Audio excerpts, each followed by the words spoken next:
Hey guys, it's Cam, Mad Redneck Scientist. There's really no project involved in this video. This is just kind of a little bit explaining where I get some of my components for some of my projects, and just kind of touching a little bit on some random projects and some random components.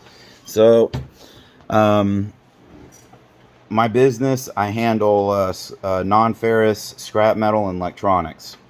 What that means is copper, brass, aluminum, cans, stainless, um, desktop computers, servers, laptops, cell phones, tablets, everything of that nature. I purchase that just like any other scrapyard would. I sort everything and then that gets shipped to one of my buyers. I have probably around 6 different buyers up and down the East Coast. It all depends on the material and who's paying the best. Depends where I ship.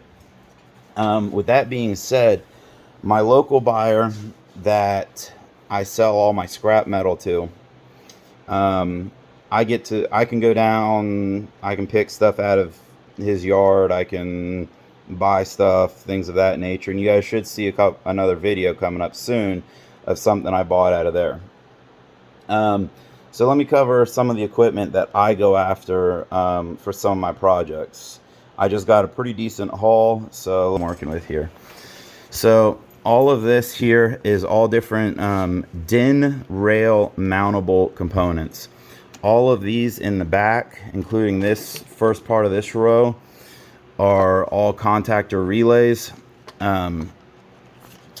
These are usually pretty expensive units if you were to buy them new. You can get these used, I think, anywhere from $10 to $100 depending on their condition. If I was to try to sell some of these, I'd probably be asking 10 bucks a piece, but I'm gonna hang on to them.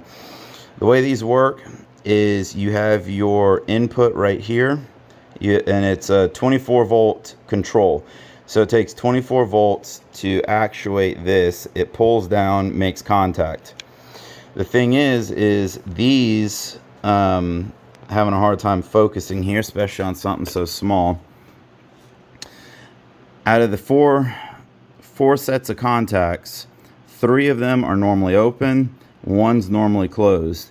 So what that means is when this is in its non-powered state, which is what it's in now, once contact is making contact, the other 3 are not. When you apply 24 volts down here, it pulls down, it contacts the other 3 and disconnects the one that was contacted.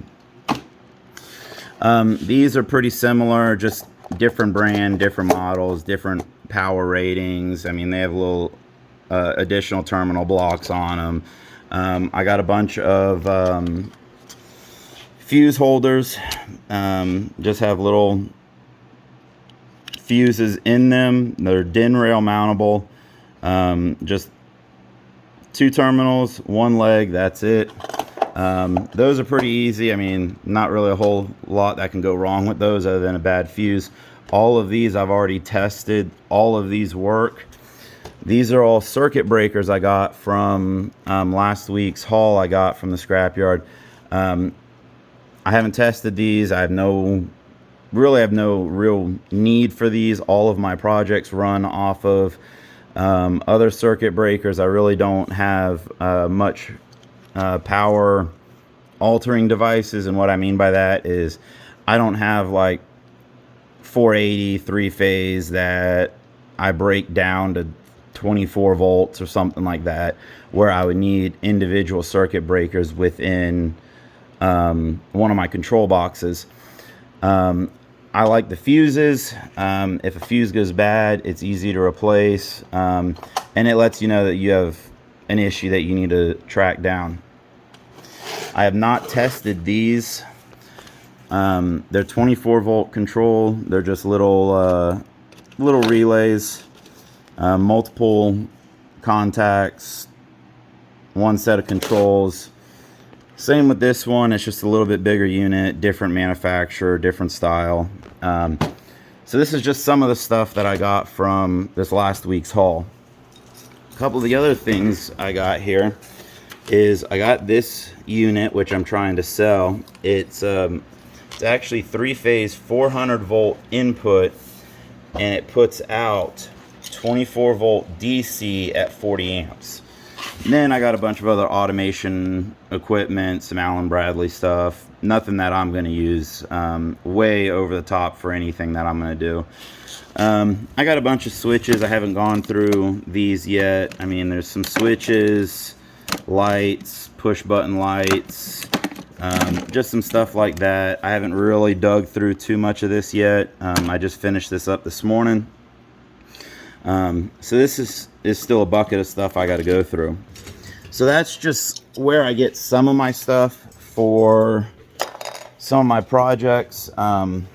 Some stuff I buy new, some stuff I reuse. If I can dig stuff out of the scrapyard for cheap, I'll dig it out of the scrapyard, take a gamble.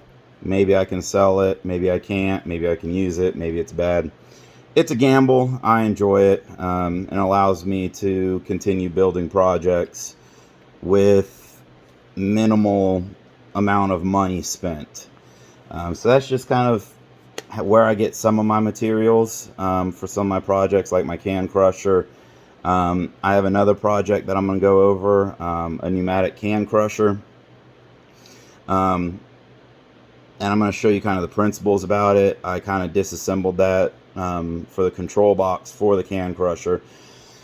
So a lot of it's just going to be verbal, but I'll kind of explain where I was at and kind of what my process was. I appreciate you guys checking out my channel, and come back and see what I've been up to next time.